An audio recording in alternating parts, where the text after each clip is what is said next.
नमस्कार दोस्तों, स्वागत करते हैं आप सभी का। दोस्तों, बिहार दरोगा का जो मेन सभी आप सभी लोग का एग्जाम है, प्रैक्टिस आप सभी लोग का डेली बेस पे चल रहा है। अगर आप सभी लोग हिंदी का सेट लगाना चाहते हैं तो आप सभी लोग को टेलीग्राम पे जाइए, ज्वाइन कीजिए। आपको 5 सेट आपको अपलोड कर दिया गया है रुक्मिणी प्रकाशन वॉल्यूम 2 का, यानी 5 सेट अपलोड कर दिया गया। वहाँ से जाइए, आप रिविजन कीजिए, फिर उसका आप सभी लोग को वीडियो प्रोवाइड किया जाएगा। तो जल्दी से जाइए, उसको डाउनलोड कीजिए और आप इस वीडियो को शुरू से अंत तक देखिएगा, क्योंकि एडुटेरिया का जो वॉल्यूम 2 का सीरीज चलाया जा रहा है, इसमें बहुत ही ज़्यादा बेस्ट क्वेश्चन दिया गया है। यानी आपके एग्जाम के दृष्टिकोण से देखा जाए तो बहुत ज़्यादा इंपॉर्टेंट क्वेश्चन है। इसका भी पीडीएफ आप सभी लोग को प्रोवाइड किया जाएगा।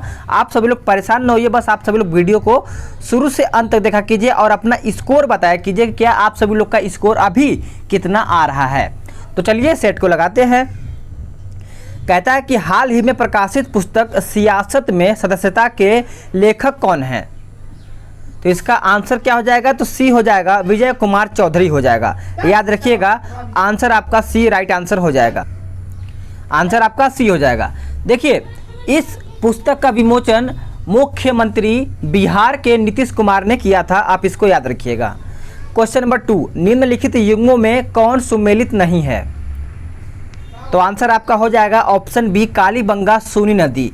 ये आपका गलत है। देखिए, कालीबंगा जो है घग्घर नदी के किनारे राजस्थान में स्थित है, तो यहाँ पे घग्घर नदी होना चाहिए। ठीक है, घग्घर नदी याद रखिएगा।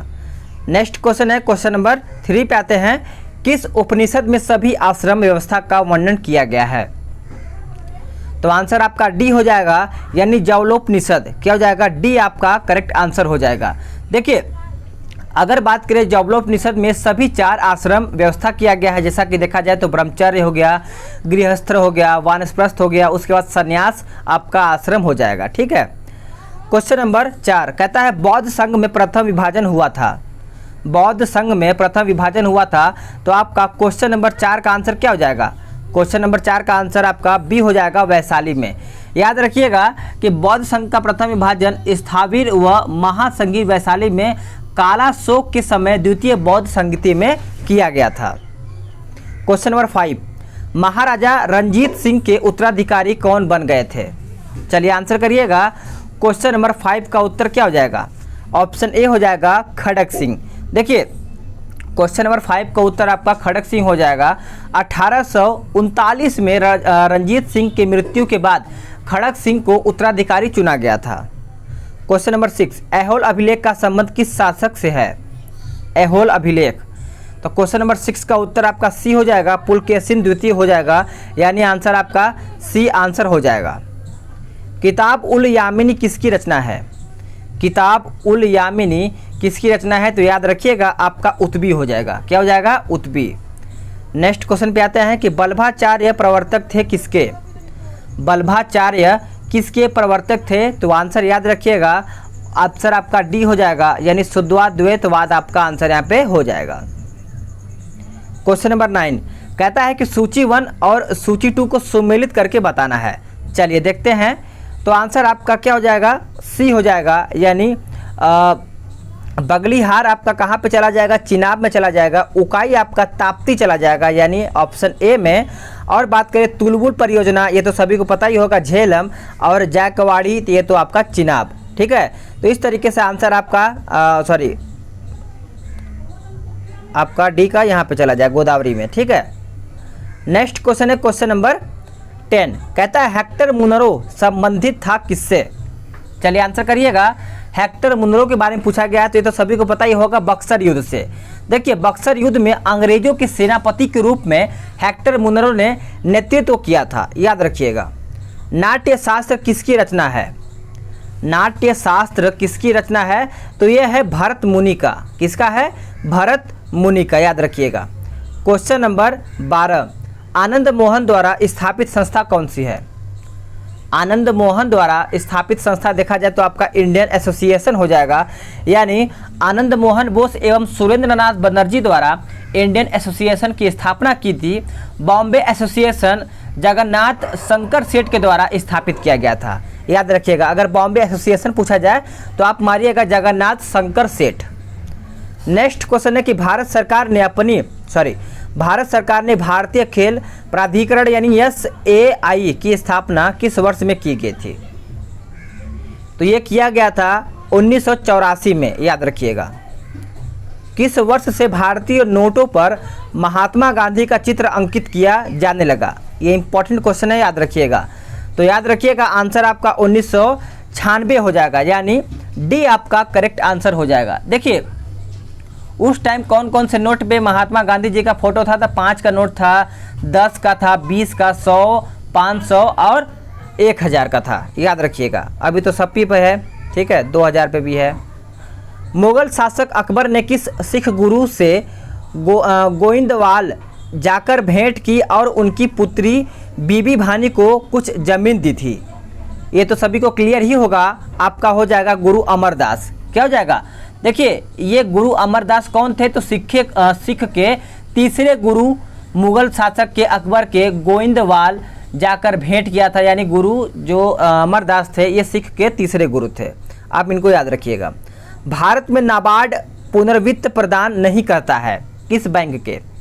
तो आंसर याद रखिएगा, आंसर आपका सी हो जाएगा, निर्यात आयात बैंक हो जाएगा। क्या हो जाएगा? निर्यात आयात बैंक। निम्नलिखित में से कौन सा कर संघ द्वारा लगाया जाता है और राज्यों द्वारा एकत्र और विनियोजित किया जाता है? चलिए करेक्ट आंसर सभी को सही होना चाहिए। तो आंसर आपका 17 का ए हो जाएगा, स्टाम्प ड्यूटी। क्या हो जाएगा? स्टाम्प ड्यूटी हो जाएगा। देखिए राज्य द्वारा एकल और विनियोजित किया जाता है स्टाम्प ड्यूटी, याद रखिएगा। नेक्स्ट क्वेश्चन है कि भारत में विदेशी मुद्रा भंडार का रख रखाव कौन करता है? विदेशी मुद्रा के बारे में पूछा गया है, मुद्रा के बारे में। तो आंसर याद रखिएगा आपका भारतीय रिजर्व बैंक यानी आरबीआई हो जाएगा सभी लोगों का। नेक्स्ट क्वेश्चन है कि प्रति व्यक्ति आय निकाला जाता है किस पर? यानी पर कैपिटा इनकम। तो करेक्ट आंसर आपका 19 का बी हो जाएगा, यानी प्रति व्यक्ति आय बराबर राष्ट्रीय आय बटे जनसंख्या, याद रखिएगा सभी लोग, उसे यह प्रति व्यक्ति आय कहते हैं। क्वेश्चन नंबर 20, निम्नलिखित में कौन सम्मिलित नहीं है? इनमें से बताना है कौन सा है जो सम्मिलित नहीं है। तो आपका आंसर डी हो जाएगा, ये आपका गलत है। बाकी आपका सिमोना हालेप आपका टेनिस से, अश्विनी पुनप्पा बैडमिंटन से, स्मृति मंधाना क्रिकेट से, याद रखिएगा। भारत में सुनामी वार्निंग सेंटर कहाँ पर स्थित है? भारत में सुनामी वार्निंग सेंटर कहाँ पर स्थित है? तो आंसर आपका डी हो जाएगा, हैदराबाद में। कहाँ पे? हैदराबाद में। ये काम कब से करना, यानी ये काम कब से कर रहा है? तो याद रखिएगा 2007 से ये आपका काम करना शुरू हो गया था। नेक्स्ट क्वेश्चन है कि पाइका विद्रोह के प्रमुख नेतृत्व कौन थे? नेतृत्वकर्ता कौन थे? तो याद रखिएगा आंसर आपका 22 का सी हो जाएगा, बख्शी जगबंधु आपका यहाँ पे आंसर हो जाएगा।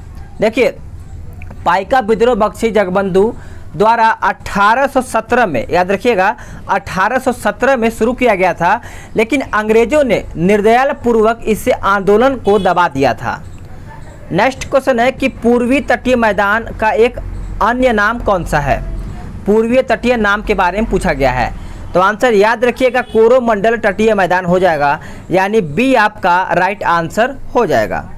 क्वेश्चन नंबर 24, हैदराबाद जो मूसी नदी के किनारे अवस्थित है यह किसकी सहायक नदी है? चलिए करेक्ट आंसर करिएगा। तो आंसर आपका कृष्णा हो जाएगा। देखिए मूसी कृष्णा की एक सहायक नदी है जो हैदराबाद मूसी के किनारे आपका स्थित है। अगले क्वेश्चन पे आते हैं कि मॉन्ट्रियल प्रोटोकॉल का संबंध निम्न में से किससे है? मॉन्ट्रियल प्रोटोकॉल के बारे में पूछा गया है। तो आंसर याद रखिएगा आपका ओजोन परत संरक्षण रोकने से है, यानी आपका बी आंसर राइट आंसर हो जाएगा। दिन रात जिस कारण से होते हैं वो कौन से हैं? तो आपका 26 का आंसर बी हो जाएगा, भू परिभ्रमण आपका यहाँ पे करेक्ट आंसर हो जाएगा 26 का, याद रखिएगा।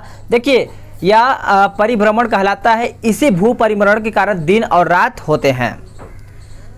दक्षिण भारत की सबसे ऊंची चोटी अनैमुड़ी किस पहाड़ी पर स्थित है? अनैमुड़ी के बारे में पूछा गया है। तो याद रखिएगा 27 का आंसर आपका हो जाएगा अन्नामलाई की पहाड़ी पर, यानी सी आपका करेक्ट आंसर हो जाएगा। अनैमुड़ी की ऊंचाई देखा जाए तो आपका 96 मीटर आपका हो जाएगा। मेघालय के पठार को 3 भागों में बांटा गया है, गारो, खासी और जयंतियाँ। पहाड़ियाँ इस विभाजन का आधार क्या है, यानी कौन सी आधार की मात्रा है? तो आंसर याद रखिएगा आपका हो जाएगा जनजातियाँ। क्या हो जाएगा? जनजातियाँ हो जाएगा। निम्न में से भारत का कौन सा राज्य कर्क रेखा पर स्थित नहीं है? कर्क रेखा पर स्थित नहीं है तो आंसर याद रखिएगा आपका उड़ीसा हो जाएगा। क्या हो जाएगा? उड़ीसा। ये तो सभी को पता ही होगा, भारत में कर्क रेखा 8 राज्यों से होकर गुजरती है। वो कौन कौन सा है तो याद रखिएगा, गुजरात, राजस्थान, मध्य प्रदेश, छत्तीसगढ़, झारखंड, पश्चिम बंगाल, त्रिपुरा और आपका मिजोरम हो जाएगा। 8 को याद रखेंगे तो बेहतर होगा। ग्रीष्म ऋतु देखिए क्या कहता है, देखते हैं कि ग्रीष्म ऋतु में पूर्वी भारत में चलने वाली तीव्र एवं आर्द्र हवाओं को पश्चिम बंगाल में किस नाम से जाना जाता है? तो आंसर आपका 30 का बी हो जाएगा, काल वैशाली। क्या हो जाएगा? काल वैशाली आपका यहाँ पे आंसर हो जाएगा। भारत में कृषि को दुष्प्रभावित करने वाला मौसम का सबसे महत्वपूर्ण तत्व कौन सा है? चलिए आंसर करिएगा। तो आंसर आपका सी हो जाएगा, वृष्टि। देखिए भारत में कृषि को प्रभावित करने वाला मौसम का सबसे महत्वपूर्ण तत्व आपका वृष्टि यानी वर्षा को ही वृष्टि हम कहते हैं।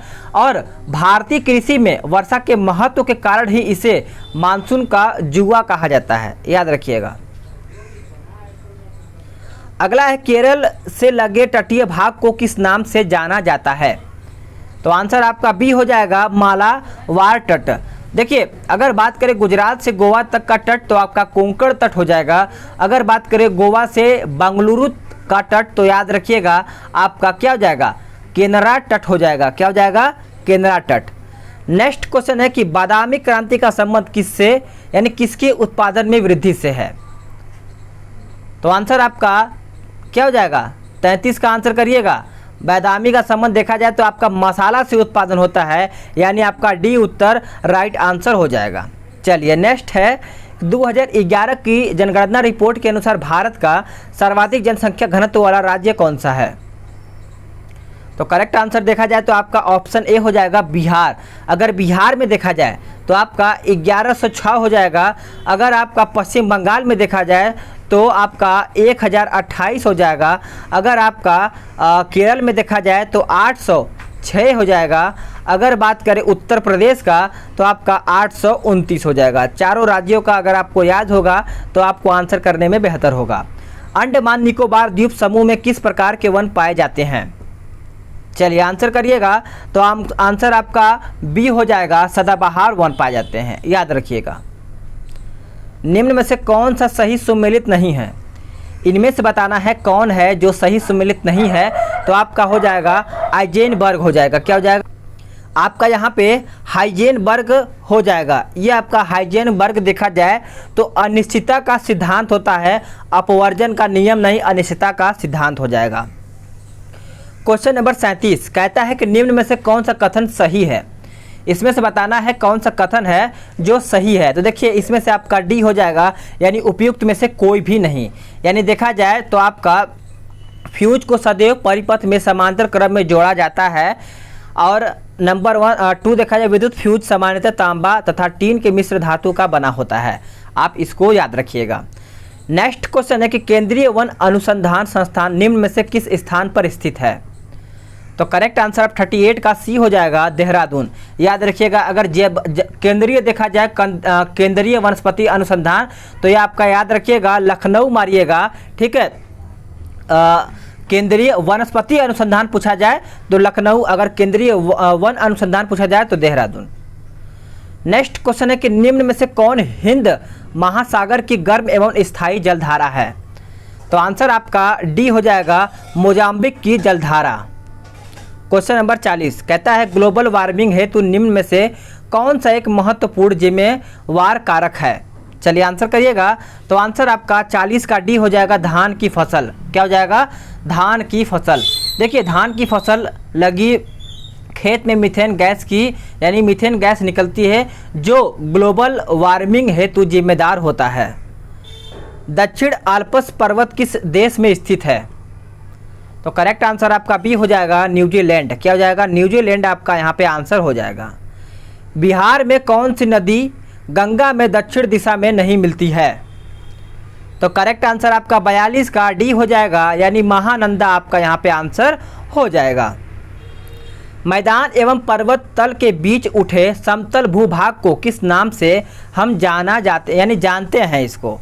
तो याद रखिएगा आंसर आपका 43 का बी हो जाएगा, यानी पर्वतीय पठार, यानी पर्वत के आधार पर अवस्थित पठारों को गिरिपद पठार या फिर पर्वतपदीय पठार कहा जाता है। ये एक तरह से देखा जाए तो ऊंची पर्वतों से दूसरी तरह मैदान क्षेत्र में घिरे होते हैं। गेहूं किस कुल का उदाहरण है, यानी गेहूं जो है वो कौन से फैमिली का उदाहरण है? तो याद रखिएगा आपका आंसर ग्रामीणी हो जाएगा, यानी डी आपका आंसर यहाँ पे हो जाएगा। देखिए ग्रामीणी में कौन कौन से आते हैं, तो गेहूं हो जाएगा, मक्का हो जाएगा, धान हो जाएगा और आपका जौ हो जाएगा। तो चारों में से कोई भी आपका पूछा जा सकता है। यदि लोकसभा में बजट पारित नहीं होता है तो, यदि लोकसभा में बजट पारित नहीं होता है तो आपका यहाँ पे आंसर डी हो जाएगा, सरकार को इस्तीफा देना पड़ता है। याद रखिएगा। नई अखिल भारतीय सेवाओं का सृजन करने के लिए राज्यसभा में अवस्थित तथा मतदान देने वाले सदस्यों की संख्या कम से कम कितनी होनी चाहिए? तो 46 का आंसर आपका सी हो जाएगा, 2/3। क्या हो जाएगा? 2/3 हो जाएगा। देखिए नई अखिल भारतीय सेवाओं का सृजन करने के लिए राज्यसभा में अवस्थित तथा मतदान देने के लिए यहाँ पे कम से कम 2/3 होनी चाहिए, ये तो सभी को पता ही होगा। अगला क्वेश्चन है कि लोकसभा में गत पूर्वतया कोरम कुल सदस्य संख्या कितना होता है? चलिए आंसर करिएगा, तो आंसर आपका 1/10 हो जाएगा या 55 होता है, याद रखिएगा। संसद के संयुक्त अधिवेशन के संबंध में कौन सा कथन गलत है? चलिए आंसर करिएगा, तो आंसर आपका 48 का सी हो जाएगा, यानी धन विधेयक एवं संविधान विधेयक पारित करने के लिए, यानी करेक्ट आंसर आपका देखा जाए तो 48 का सी गलत हो जाएगा, आप इसको याद रखिएगा। अगला क्वेश्चन है 49, कहता है नियंत्रक एवं महालेखा परीक्षक केंद्र सरकार के लेखाओं का प्रतिवेदन राष्ट्रपति को देता है, जिसे वह संसद के दोनों सदनों के पटल पर रखते हैं। इसके उपरांत संसद के समिति इसकी जांच करती है। चलिए आंसर करिएगा, तो आंसर आपका बी हो जाएगा, लोक लेखा समिति। क्या हो जाएगा? लोक लेखा समिति आपका यहाँ पे सही उत्तर हो जाएगा। भारत की संचित निधि पर भारतीय व्यय भारित व्यय निम्नलिखित में से कौन नहीं है? तो करेक्ट आंसर आपका डी हो जाएगा, उच्च न्यायालय के न्यायाधीशों के वेतन एवं भत्ता। क्या हो जाएगा? उच्च न्यायालय के न्यायाधीशों के वेतन एवं भत्ता आपका आंसर यहाँ पे हो जाएगा। किस राज्य के विधान परिषद की सदस्य संख्या उस राज्य के विधान सभा के सदस्यों की संख्या से अधिक नहीं हो सकती है, ऐसा क्यों? तो देखा जाए तो आपका 51 का क्या हो जाएगा? बी हो जाएगा, 1/3 से अधिक नहीं, यानी बी आपका आंसर यहाँ पे हो जाएगा क्वेश्चन नंबर 51 का। देखिए अब आते हैं क्वेश्चन नंबर 52 पे। कहता है भारतीय संविधान के किस अनुच्छेद के तहत राष्ट्रपति वित्त आयोग की सिफारिशों को संसद के प्रत्येक सदन के समक्ष रखवाता है? तो आंसर आपका सी हो जाएगा, अनुच्छेद 281 के तहत। याद रखिएगा 281 के तहत राष्ट्रपति वित्त आयोग की सिफारिशों को संसद के प्रत्येक सदन के समक्ष रखवाता है। विवाह एवं तलाक किस सूची का विषय है? विवाह एवं तलाक किस सूची का विषय है? तो आंसर आपका हो जाएगा समवर्ती सूची में। याद रखिएगा समवर्ती सूची आपका यहाँ पे आंसर हो जाएगा। सरकार आपातकालीन स्थिति में इस पर कानून बनाने में सक्षम है। कहता है कि राष्ट्रीय आपात के संबंध में कौन सा कथन गलत है? तो आंसर आपका बी हो जाएगा, राष्ट्रीय आपात के समय राज्य सरकारें निलंबित कर दी जाती हैं, यानी आपका आंसर यहाँ पे बी हो जाएगा। कैल्शियम हाइड्रोजन के विलयन से जब कार्बन डाइऑक्साइड गुजरती है तो बनने वाले अपक्षय का रंग कैसा होता है? तो सभी का आंसर यहाँ पे करेक्ट होना चाहिए, ऑप्शन ए हो जाएगा, सफ़ेद होता है। निम्नलिखित में से किस संविधान संशोधन द्वारा लोकसभा की सीटों की संख्या 525 से बढ़ा करके 545 कर दिया गया है?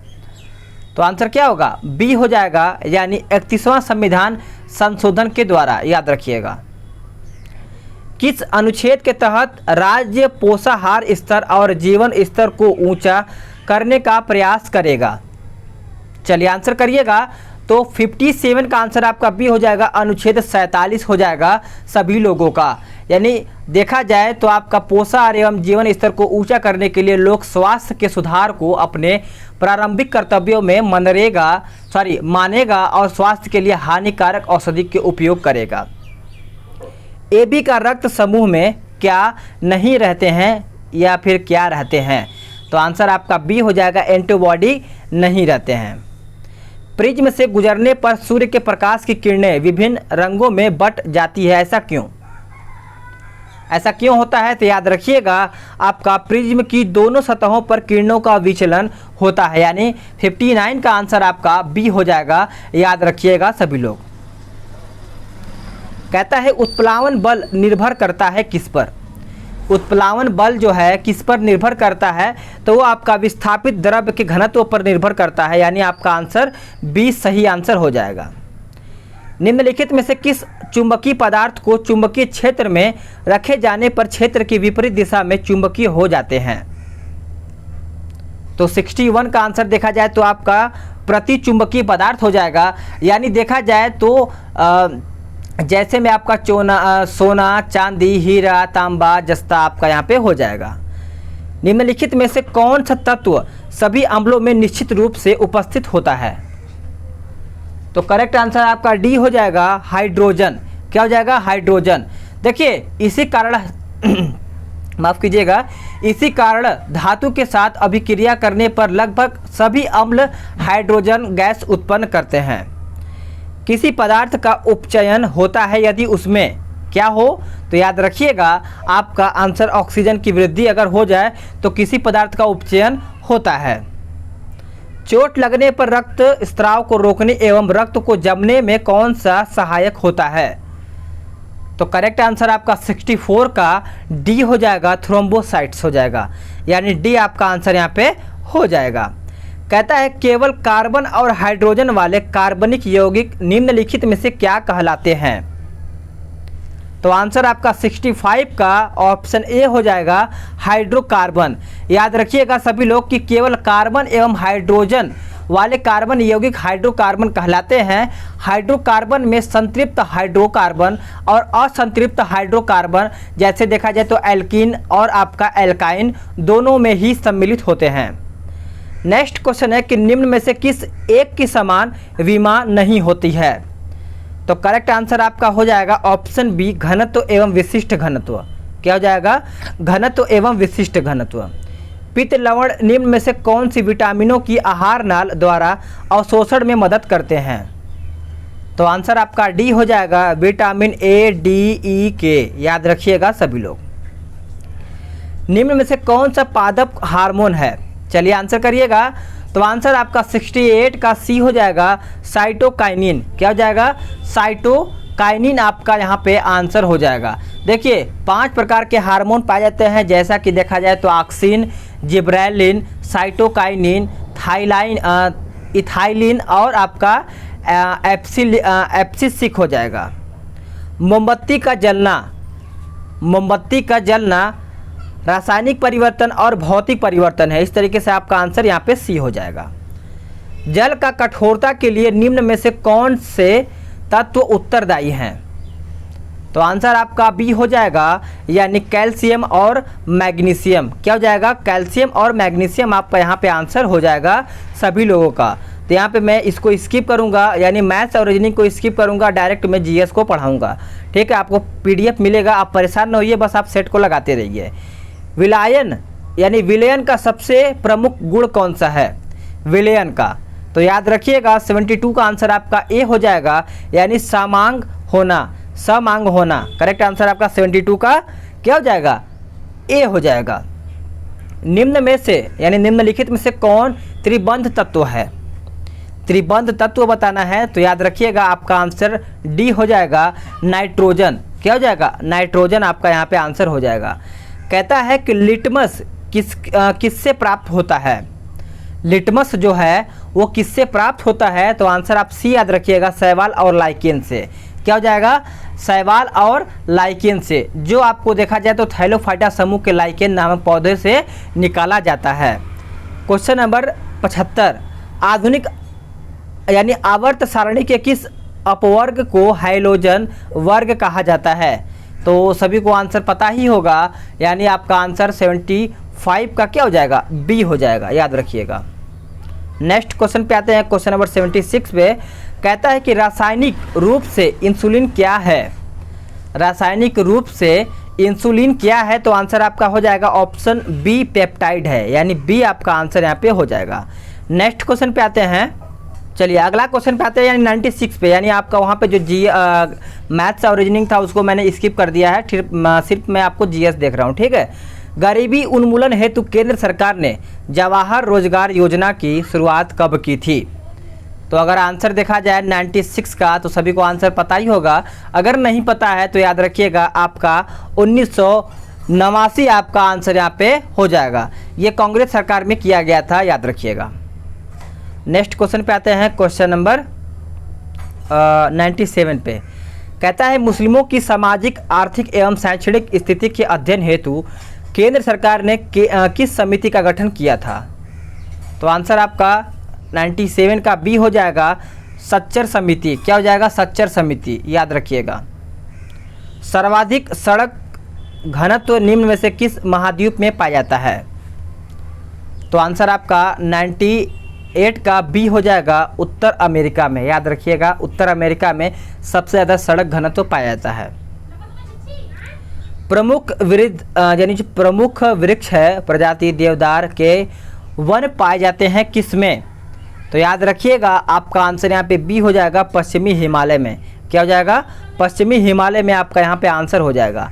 देखिए हिमालय के पश्चिमी भाग में यानी बहुमूल्य वृक्ष प्रजाति जैसे देवदार के वन पाए जाते हैं, और देवदार की लकड़ी अधिक मजबूत होती है, आप इसको याद रखिएगा, ठीक है। अगले क्वेश्चन पे आते हैं, क्वेश्चन नंबर 100। निम्न में से कौन सा ऊर्जा गैर परंपरागत स्रोत है। चलिए आंसर करिएगा। तो आंसर आपका डी हो जाएगा, यानी चारों आपका हो जाएगा, ज्वारीय ऊर्जा, परमाणु ऊर्जा और बायोगैस, भूतापीय ऊर्जा। तो इस तरीके से आपका आंसर यहाँ पे डी हो जाएगा। तो अगर आपको वीडियो पसंद आ रहा है, यानी जो मेरा मेहनत है, आप सभी लोग को लग रहा है कि हाँ मेहनत किया जा रहा है इस चैनल के माध्यम से, तो आप वीडियो को शेयर कर दिया कीजिए और अपना एक लाइक करके अपना पूरा सपोर्ट किया कीजिए, ताकि मुझे मोटिवेशन मिल सके और मैं आप सभी लोग को डेली बेस पे प्रैक्टिस प्रोवाइड करा सकूँ। तो चलिए नेक्स्ट वीडियो में जल्द ही मिलेंगे।